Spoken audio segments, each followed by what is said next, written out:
Julia, we had to make some tough cuts. Hope you understand. Love you. The text blinked on my phone like a slap disguised as affection. No phone call, no explanation. Just a casual line that cut me out of my own sister's wedding. I showed it to my mom at her spotless kitchen counter. She barely looked up from the seating chart pin, circling a cousin's name. "It's just a wedding," she said, voice light, as if she were reminding me not to spill milk. "Don't make a big deal." My throat went tight. "I'm her sister," I whispered the words, tasting foreign. But she didn't flinch, didn't even look at me.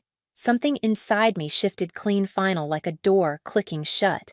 I pushed my chair back. The legs scraped against the floor, a sound sharper than anything my mother had said. I stood up and walked out.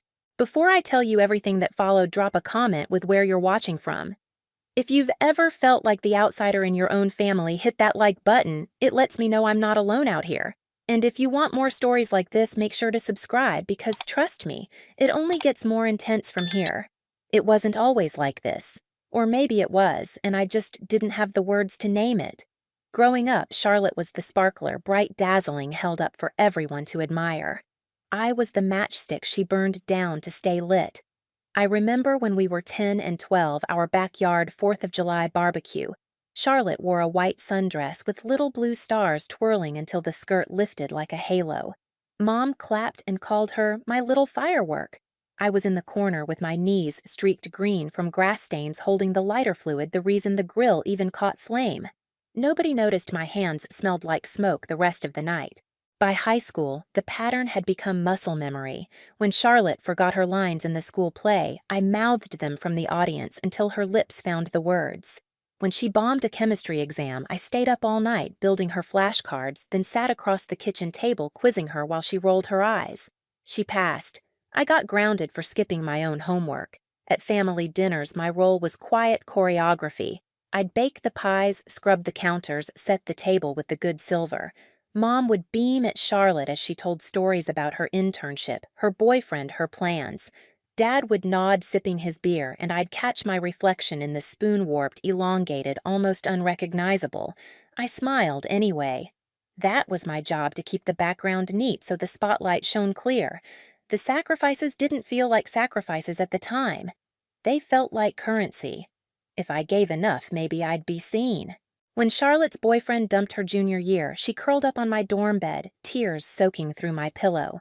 I peeled oranges in perfect spirals and fed her slices like communion. She sniffled, whispered, "You're the best sister," and I believed her. For that moment, it felt worth it. But moments don't build a life. They evaporate. And I was always left with the residue. Like the night she moved apartments in the dead of January. Wind howled down the Chicago streets, sharp as razors. I carried boxes until my fingers went numb, slipping on black ice while Charlotte laughed about how quirky city life was. By the time I lugged her mattress up 3 flights of narrow stairs, my back screamed. She stood at the top landing clapping like I was her mover, not her sister. "Thanks, Jules. I don't know what I'd do without you." But she never asked what it cost me to always be her answer. Money was another language between us. She'd call voice-trembling rents late again. "Can you spot me just this once?" Just this once turned into 3 months, turned into never paid back. I told myself it didn't matter. Family isn't about balancing accounts.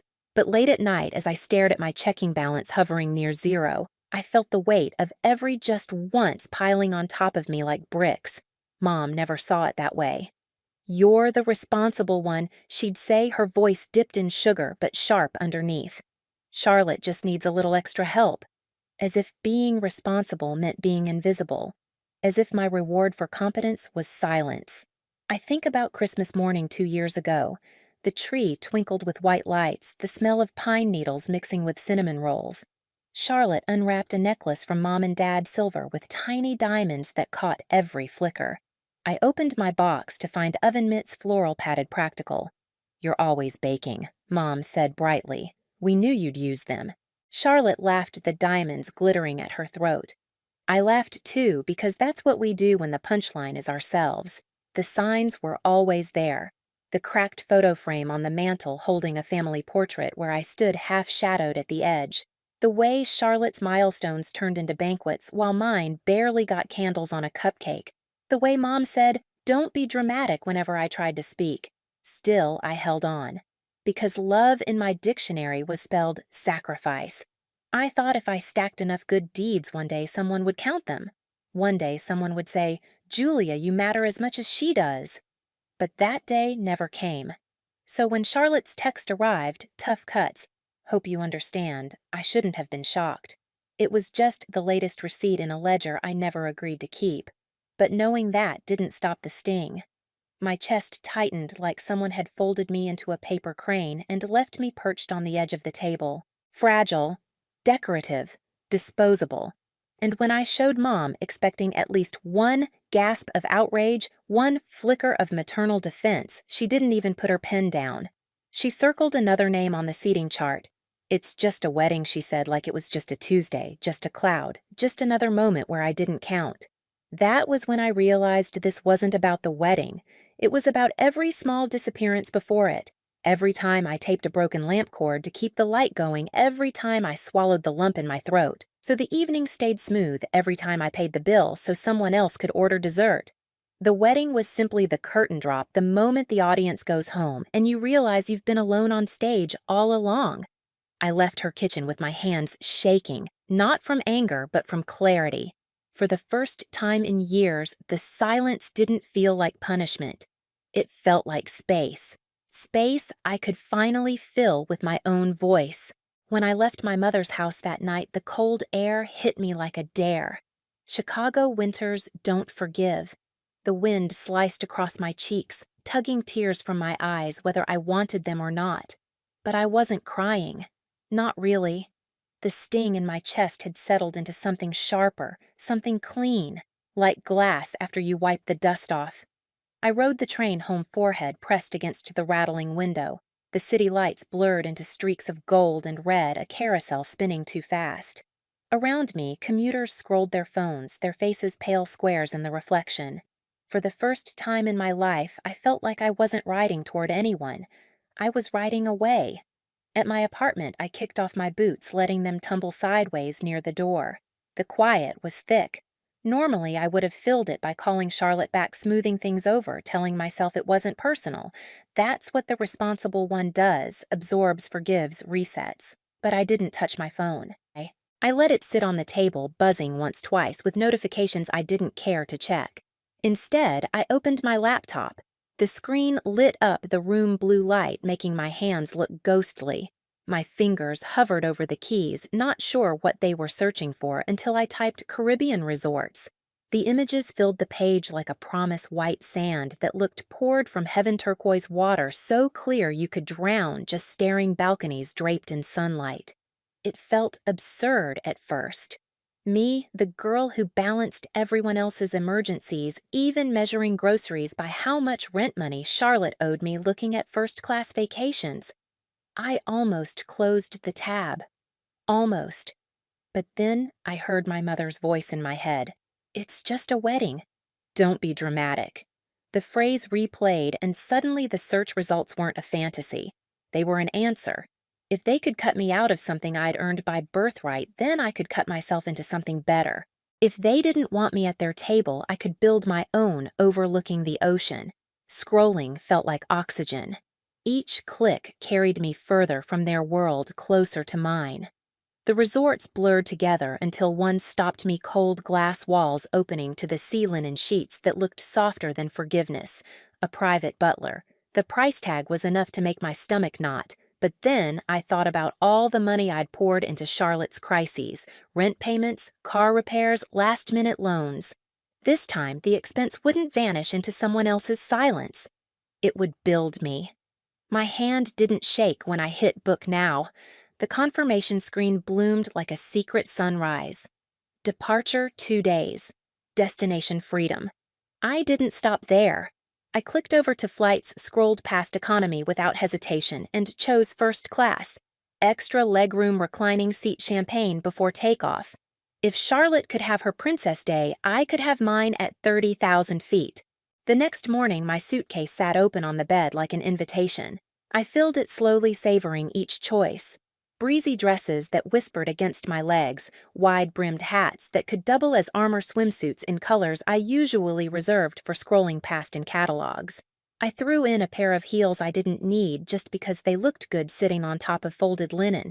Every item I packed felt like a line I was redrawing. I wasn't preparing to attend her wedding. I was preparing to attend my own life. By the second night, the suitcase was zipped. My phone buzzed again, Charlotte, of course. Then Mom. Then both at once. We need to talk. Julia, don't be childish. The messages stacked up like bricks I was no longer willing to carry. I flipped the phone face down and poured myself a glass of wine. On the coffee table sat a stack of envelopes, bills, credit card offers, junk mail. One of them caught my eye, a wedding invitation from a coworker embossed with gold lettering. I slid it open, ran my fingers over the raised ink. Someone else thought I was worth a seat. Worth the price of paper. Worth the stamp. I smiled and set it aside. The night before my flight, I sat by the window watching snow feather down under the street lamp. For once, I didn't feel left out. I felt excused, like the universe had written me a permission slip and signed it in frost. At the airport, I checked in without looking back. The boarding pass felt heavy in my hand, not from weight, but from meaning. I ordered an overpriced latte, took a sip, and let myself enjoy it without calculating how many favors that money could have covered. When I stepped onto the plane, the first-class cabin gleamed like another world. Wide leather seats, folded blankets waiting like promises.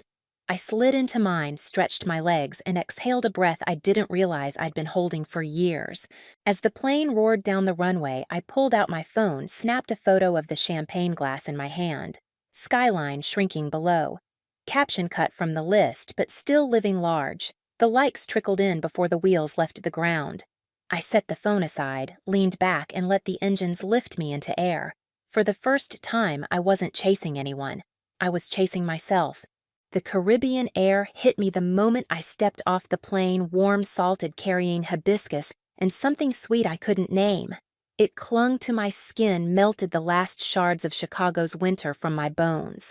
By the time the black SUV dropped me at the resort, I already felt lighter, like I'd left behind not just a city, but a role I'd never asked to play.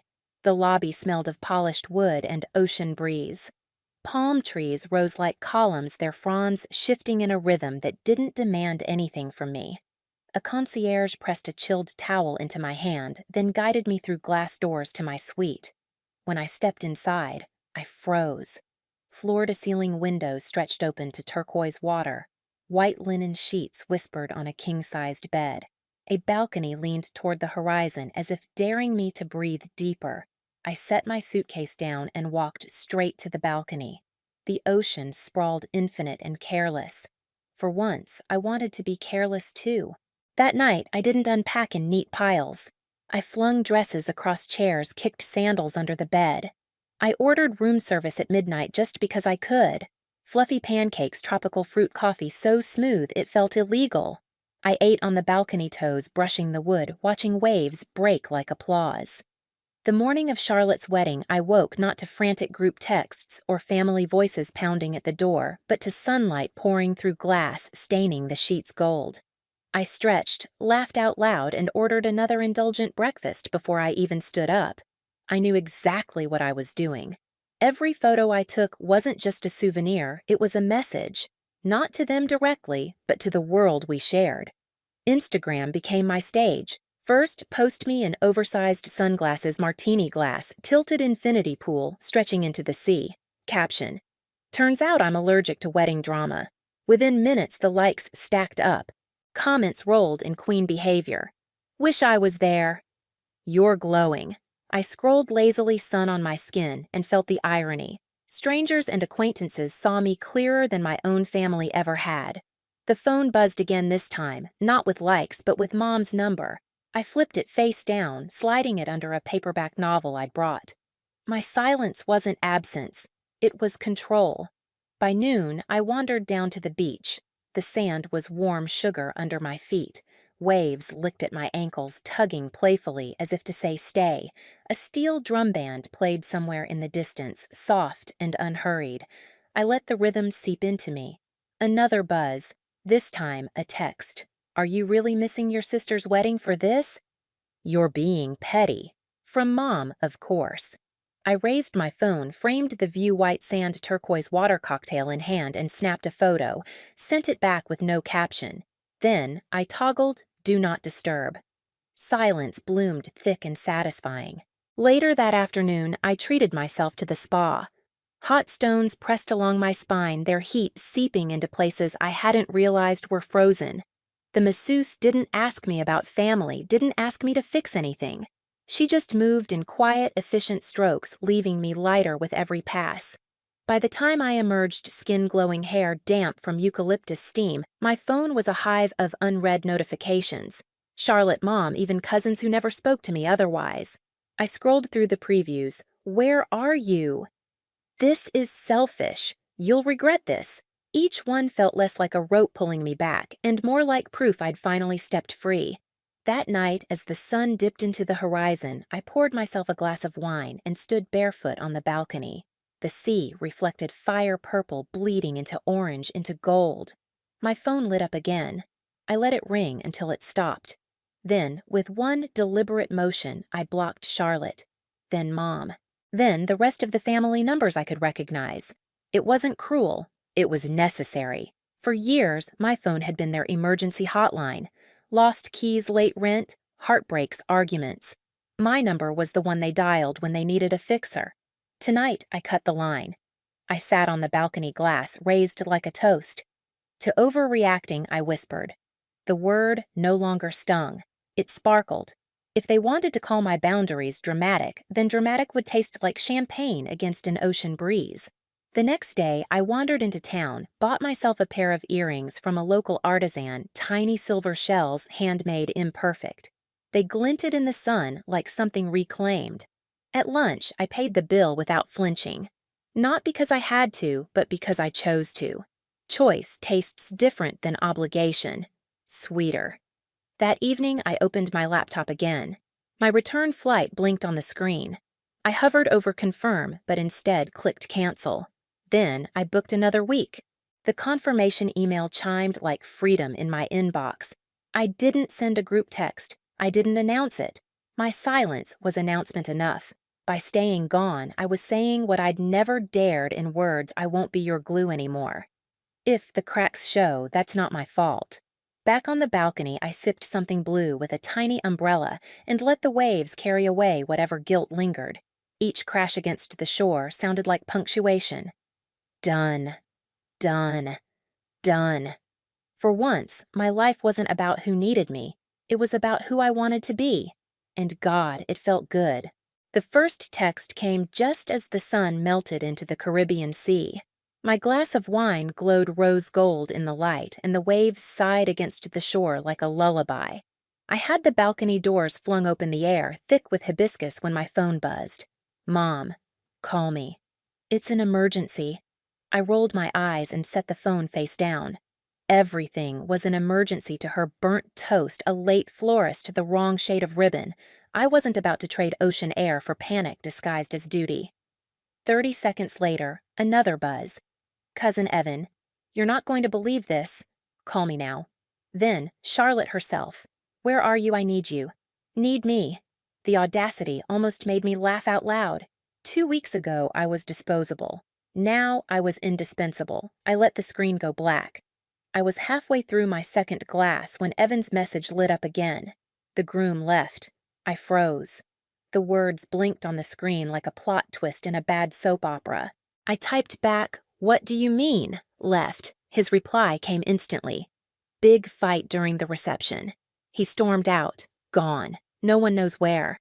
For a moment, I just sat there listening to the waves crash, thinking maybe the universe really did keep score. Somewhere inside me, a faint voice whispered, "Don't enjoy this." But another voice, the one that had been quiet too long, laughed. "Karma's a beach. And you're sitting on one." Messages piled up like falling dominoes. Uncle Ray and Dad apparently exploded into a shouting match over family reputation. Guests filmed the chaos on their phones. Grandma Ruth cried so hard they had to carry her to another room. The bar shut down early because people were fighting. It sounded less like a wedding and more like a season finale. Then Charlotte's text again. Please pick up. I need your help. The old Julia the fixer, the smoother the one who always rushed in, would have answered. She would have been pacing the bridal suite by now, handing out tissues, rewriting vows on cocktail napkins, doing CPR on a family already flatlined. But that, Julia was gone. She was sitting barefoot on a balcony, salt on her lips glass in her hand. I snapped a photo wine glass against the ocean at dusk and captioned it, busy enjoying my overreaction. I hit post, set the phone face down again, and let silence finish the conversation. The next morning, Melissa's name lit up. She was the only cousin I ever trusted, the one who never spun gossip into knives. Her text. Okay, I know you're ignoring everyone, but you have to hear this. Call me. You'll love it. I dialed. She picked up on the first ring, breathless. Julia, oh my God. Are you sitting down? I laughed, stretching across the white linen bed. I'm lying down in a luxury suite overlooking the ocean. Think I can handle it. Good, she said, because it's a train wreck back here. The groom gone. Like coat still on his chair, ring box still in his pocket, gone. Apparently Charlotte cornered him about something in front of the groomsmen. Full-on screaming match. He just walked out the front door. I grinned into the phone. That's poetic. Oh, it gets better. Melissa's voice fizzed with glee. Your dad and Uncle Ray went at it in the middle of the dance floor, yelling about who was embarrassing the family more. People recorded it. It's going to hit Facebook any second. I nearly spilled my coffee. Please tell me someone posted already. Not yet. But Aunt Linda sobbed into the centerpiece. Grandma Ruth stood up Julia, and told Charlotte this whole thing happened because she didn't invite you. I bolted upright. Grandma said that. Out loud, word for word, Melissa confirmed. She pointed at her in front of the entire table and said, If you'd treated your family better, you wouldn't be alone in your wedding dress right now. I clapped a hand over my mouth, trying not to burst into hysterical laughter. That's beautiful. And then Melissa could barely breathe. Your mom overheard Aunt Lisa agreeing with Grandma, and now those two aren't speaking. Meanwhile, Charlotte locked herself in the bridal suite, throwing things, flowers, champagne bottles, who knows. Her bridesmaids looked traumatized. The image was so absurd I had to set my cup down before I choked. You're making this up. I swear on my life. Melissa was cackling now. It's the apocalypse, Julia. And guess what? They're blaming you, saying if you'd been there, you would have fixed it. I leaned back against the pillows, grinning so wide my cheeks ached. Melissa, do you know the best part? What I don't care. She laughed so hard I thought the line might cut out. God, I love you for that. I ended the call, feeling lighter than I had in years. For once, I wasn't the firefighter sprinting into someone else's blaze. I was on the shore watching the flames from a safe distance, cocktail in hand. By noon, more numbers I didn't recognize lit my phone. Unknown. Please call your mother. We need to fix this. Another, your sister is devastated. Another, be the bigger person. I deleted them all. Then Melissa sent one more text, heads up. Your mom's trying to gather the family for a discussion when you get back. I laughed out loud, startling the woman on the lounger next to me. A discussion was code for ambush guilt disguised as therapy. I thumbed out my reply. Thanks for the warning. I won't be there. Within 5 minutes, my flight home was canceled and my suite extended another week. The confirmation email chimed like a hymn. For years, my family had been a chessboard where I was expected to play pawn, knight, queen, whatever piece they needed. Now I wasn't on the board at all, and from this side of the ocean, the power struggle didn't look like a battle. It looked like freedom. The emails started piling up the moment I extended my stay. Formal invitations disguised as olive branches, family discussion. Please attend. Subject lines dripping with guilt like candle wax. I deleted them one by one, watching the trash folder fill like an unmarked grave. But Melissa's texts slipped through her updates, threaded with equal parts gossip and warning. Your mom is pacing the kitchen again. Charlotte's trying to plan a makeup ceremony. Grandma's refusing to show up. Each message confirmed what I already knew: their world was unraveling without me, and for the first time I wasn't rushing in with tape and scissors. When I finally flew back to Chicago, February, air clawed at my skin, a shock after Caribbean warmth. My suitcase bumped over the slush as I dragged it up the steps to my apartment. Waiting inside my mailbox was a small padded envelope handwritten in Grandma Ruth's neat looping script. I tore it open, expecting maybe a card. Instead, a string of pearls slipped into my palm, cool and weighty. A note folded twice smelled faintly of rosewater. Julia, these belonged to my mother. I always planned to give them to the granddaughter who carried herself with the most grace.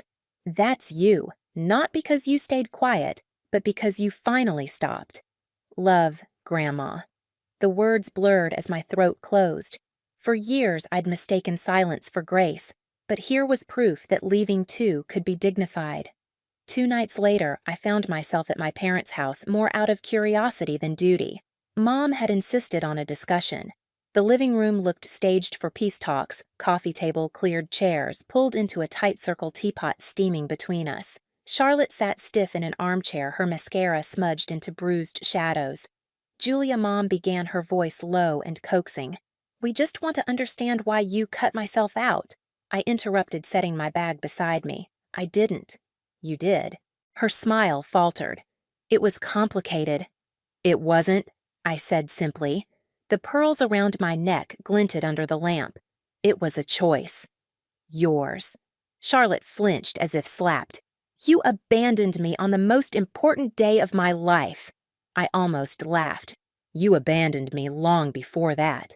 The room went silent. The teapot hissed faintly, releasing steam like a warning. Mom reached for her mug, fingers trembling.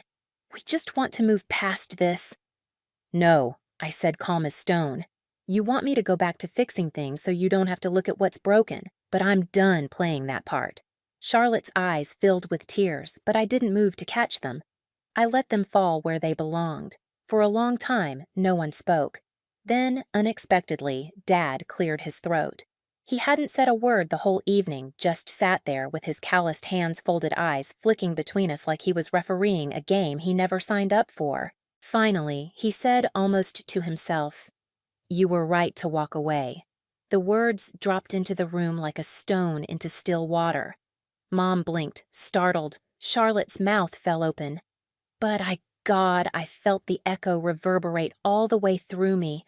Not an apology, not a plea. Just acknowledgement. The simplest, rarest currency. I stood, slipping my coat over my shoulders. That's all I needed to hear. "Julia," Mom started, her voice breaking, but I shook my head. "No more discussions," I said. "Not when the conclusion's already written." I picked up my bag, the pearls cool against my collarbone, and walked toward the door. Behind me, the silence stretched taut, broken only by the faint tick of the grandfather clock.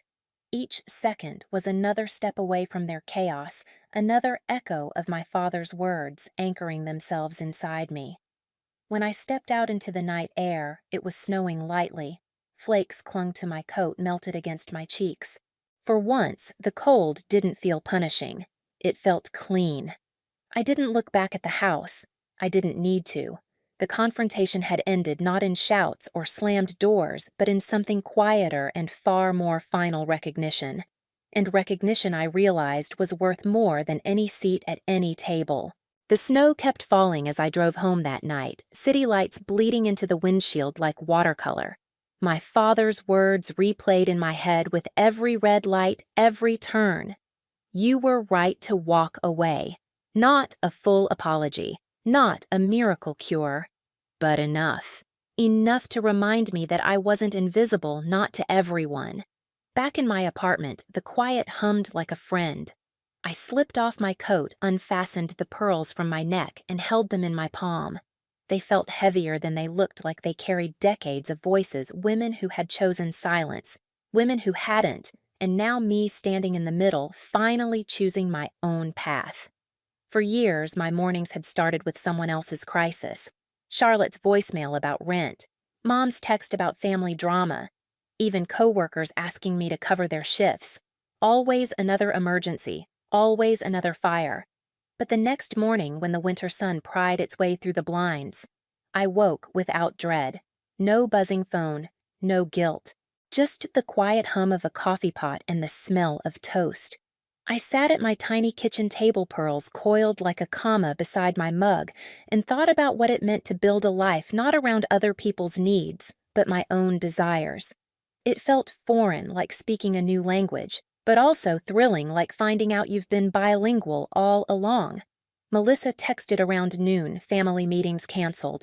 Too many people refused to come. Charlotte's furious, Mom's sulking. Grandma's holding court like she's Queen of England. Proud of you, Jules. I smiled and typed back thanks.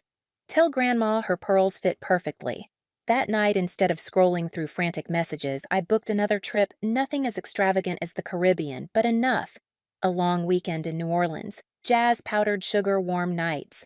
I wanted to keep feeding the version of myself that wasn't afraid to leave the table. On Sunday, while my family argued over seating charts for a wedding that no longer existed, I took a walk by Lake Michigan. The air bit at my face, but the water stretched endless and steady, same as the ocean. I tossed a pebble into the waves, watched the ripples expand outward circles upon circles until they vanished. That's what walking away had been: an impact, a shift, an echo that didn't disappear so much as transform. For the first time in my life, I didn't feel like the fixer, the background, the receipt under the photo frame, keeping everything steady. I felt like the main character. My story wasn't about who I saved anymore. It was about who I became. And the strangest, sweetest part, I didn't hate them. Not Charlotte, not Mom. I pitied them a little, maybe. But mostly I felt distance, a kind of clean horizon where their chaos couldn't reach me. Let them plan another ceremony, another dinner, another ambush. I'd be somewhere else sipping coffee, booking flights, living a life that didn't require me to shrink so they could shine. As I stood at the water's edge, the city skyline behind me and the lake stretching out ahead, I raised my coffee cup like a toast. To freedom, to peace, to pearls, to finally stepping out of the role I never asked for. And maybe to anyone who's ever been told they were overreacting, let me say this. Sometimes the best reaction is to walk away and mean it. If you've ever felt like the outsider in your own family or been told you were too dramatic for asking to be respected, I'd love to hear your story in the comments. And if you connected with mine, hit that like button. It helps more than you know.